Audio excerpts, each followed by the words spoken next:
Nos vamos a referir ahora a un problema que observamos con frecuencia en pediatría, que es el dolor de oído en los niños. Cuando un niño presenta dolor de oído, lo primero que se nos viene a la mente es aplicarle gotas en el mismo para tratar de calmar el dolor, ya que éstas tienen un efecto anestésico. Sin embargo, si estas gotas no son aplicadas en la forma correcta, una burbuja de aire puede permanecer en el fondo del conducto auditivo externo, impidiendo que la gota llegue hasta el tímpano y que el efecto que tratamos de lograr no lo llevemos a cabo.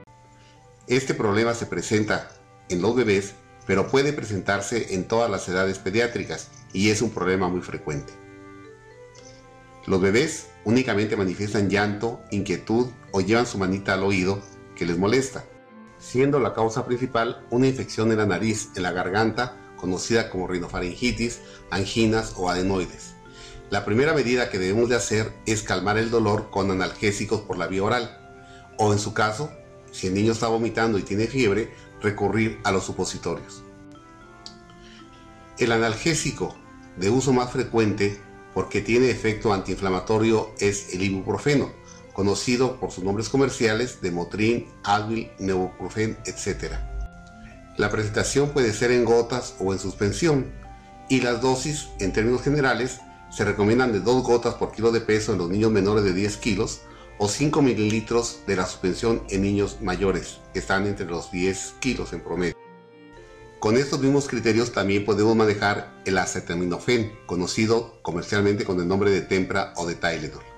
Los supositorios están indicados en bebés solo en caso de que el dolor se acompañe de fiebre elevada y de vómitos, y particularmente existe la combinación de ambos, de acetaminofén con ibuprofeno, conocido como Febrax.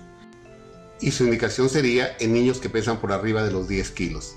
Frecuentemente se tiene en la mente el aplicar gotas en los oídos del niño, las cuales van a ser de utilidad porque van a calmar el dolor anestesiando la membrana timpánica por la lidocaína que contienen. Y los antisépticos o antibióticos que las acompañan solamente serían de utilidad en el caso de una otitis externa. Entendiendo entonces la indicación precisa de las gotas en el oído, podemos recurrir a las de uso frecuente como son las gotas denominadas Uvega, Auralit, Otodenni, Neosporin, etc. El corticosteroide o el Sinalar asocian un corticoide para desinflamar más rápidamente la zona que estamos tratando de atender. La aplicación de alcohol directamente en el oído no la recomendamos debido a que podemos lesionar la membrana timpánica. Estas gotas por lo general contienen un anestésico que va a calmar el dolor en la membrana timpánica, pero frecuentemente se comete el error de no saberlas aplicar, poniendo la gota directamente en el conducto auditivo externo y causando una molestia innecesaria al bebé,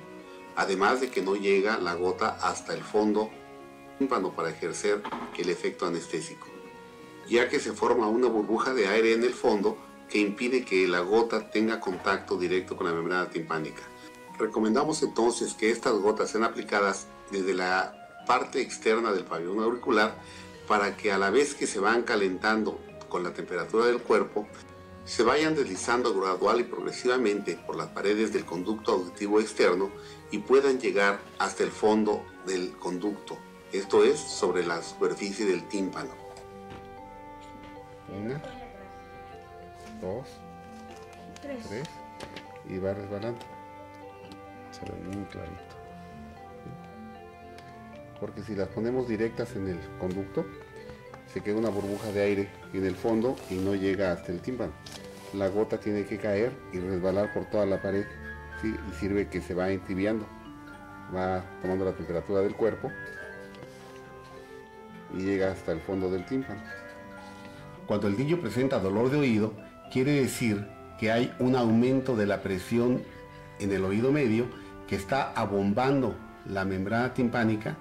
y en el caso de que ya haya una infección agregada, la membrana timpánica va a estar roja, va a estar hiperémica, y está traduciendo que hay una infección de las secreciones que se acumularon en el oído medio porque este conducto se tapó, con una posibilidad de romper el tímpano y externar esta salida a través del conducto auditivo externo, y se ve la salida de un líquido ceroso amarillento o propiamente pus, Esta trompa de Eustaquio o este sistema de drenaje que viene del oído hacia la garganta desemboca en esta zona, que es la retrofaringe, y que en el caso de los niños confluye en el área donde están situados los adenoides o están situadas también las anginas, y al inflamarse estos adenoides, al inflamarse las anginas o inflamarse la mucosa nasal, este conducto se comprime, se colapsa e impide que las secreciones propias del oído drenen hacia la garganta propiamente dicha, aumentando la presión en el oído medio y provocando el dolor. El dolor de oído se conoce entonces como otalgia y es secundario a una inflamación del aparato auditivo conocido como otitis. La otitis puede ser de tres tipos: externa, que involucra el conducto auditivo externo; otitis media, que involucra el oído medio o caja de resonancia; y la otitis interna, que involucra las estructuras como son el nervio auditivo, los conductos semicirculares o el laberinto, que por naturaleza es más grave. Por lógica tenemos que abrir, tenemos que descongestionar este conducto con gotas que se van a aplicar en la nariz para que este hoyito se abra y permita el drenaje de estas secreciones que nos están provocando el dolor en el oído medio. Entonces, como parte del tratamiento del dolor, son las gotas nasales, las gotas en la nariz, para descongestionar este hoyito que es la llegada o la salida de la trompa de Eustaquio en la retrofaringe. Las gotas nasales por lo general son sustancias vasoconstrictoras, esto es, que reducen el volumen de la mucosa nasal descongestionando, y permiten por un lado una mejor ventilación a través de las fosas nasales y por el otro descongestionar este conducto que viene del oído para que se reduzca el dolor. Eso, perfecto, sí. Ahora aquí otra, aquí. Ya como lo pongo en la punta de la nariz, aquí, y resbala la gota. Así, mira. Ya. Si le duele este oído, por ejemplo, le pongo la gota en la nariz y lo recargo tantito de este lado para que la gota vaya corriendo y destape el conducto que va del oído a la garganta, que es la trompa de Eustaquio. Ahí está. Y entra la gota y lo recargo a la derecha. Así la gota está penetrando hacia el conducto auditivo que va del oído medio a la garganta, que es la trompa de Eustaquio, para que se destape, se libere la presión y deje de doler el oído. Tenemos entonces que en el caso de la otitis media, las gotas nasales revisten particular importancia por su efecto descongestionante y también si se asocian con algún corticosteroide del tipo de la dexametasona van a tener efecto desinflamatorio.